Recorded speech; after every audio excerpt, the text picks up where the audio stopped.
देशी किंवा गावठी कोंबड्यांचं पालनही आता जास्त किफायतशीर ठरलंय। देशी वाणाच्या कोंबड्यांना तसंच अंड्यांना मोठी मागणी आहे।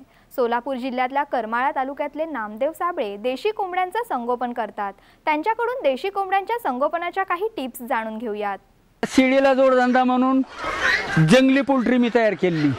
जंगली पोल्ट्री कशी, त्या एकरामध्ये सोवाबळी झाडं लावल्यात, त्या एकरामध्ये शेळ्यांची 15 शेळ्यांची वैरण निघती ही माहितीमध्ये सांगितलं।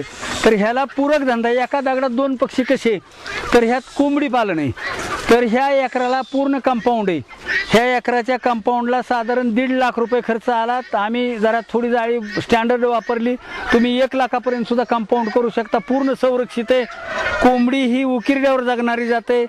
तर कोंबडी आतलं गवत, किडा, मुंगी, घाण खाऊन 70% खाद्यावरचा खर्च वाचतो। जंगलामधील प्राणी पक्षी जसे स्टँडर्ड असतात त्या पद्धतीने त्यांच्या तब्येती असतात। अधिक कोंबडीला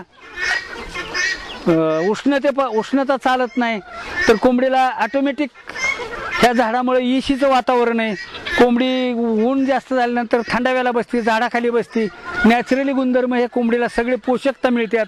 आपल्या 1000 कोंबड्या जर ह्यात झाल्या, तिसऱ्या हिशेने अंडी धरली तर 1500 रुपये रोज आणि 45,000 रुपये महिना गुरुजीचा पगार आपल्याला 0 बजेटमध्ये थोड्या खर्चामध्ये दार उघडणं, दार लावणं एवढ्यामध्ये करू शकतो। आणि जर आपण 5000 पक्षापर्यंत गेलो तर आपण जर 1500 अंडी धरली तर आपला गुणाकार पुढे वाढू शकतो। आणि आपली इच्छाशक्ती जर प्रबळ असली, एका एकरामध्ये कमीत कमी 5 लाख, जास्तीत जास्त 25 लाखापर्यंत हमीने आपण उत्पन्न घेऊ शकतो। ह्याला कुठलाही मेंटेनन्स खर्च वाढण्याचा धोका नाही किंवा कुठलंही। आणि बाजारामध्ये मटणाला, अंड्याला डिमांड आहे। इथं कडकनाथ कोंबडी पाळली जाते। कडकनाथचं तर कडकनाथ आता तिचं रक्त काळपट, मटण काळपट, हाडं काळपट।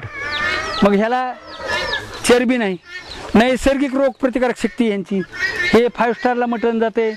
आणि हृदयविकार, चरबी, कोड फुटलेला असलं, पुरुषत्व कमी असलं, ह्या बाबीवर प्रभावी अंडी मटण। तरी आपण तो हिशोब न करता, ते पुढच्या गोष्टी न आखता, आपल्या कोंबडीचं अंड 5 रुपयाला जरी गेलं, आपल्या त्या संख्येवर जर गुणाकार केला तिसऱ्या हिश्श्यावर, तर आपल्याला वर्षाकाठी लाखो रुपये मिळू शकतात। शेळ्याचे अधिक ह्याचे शेळ्या बोनस आहेत। कोंबडी शेळ्याच्या तिप्पट चौपट उत्पन्न देते। मग शेतकऱ्याला ह्या सगळ्या आपत्तीवर मात करणारा कोंबडी व्यवसाय हा 1 नंबर आहे। तरी शेतकऱ्यांनी इकडे वळावं आणि इथं व्हिजिट दिल्यानंतर कळतं किंवा कोंबडी कशी वाढवायची, कसं त्याचं उत्पादन करायचं।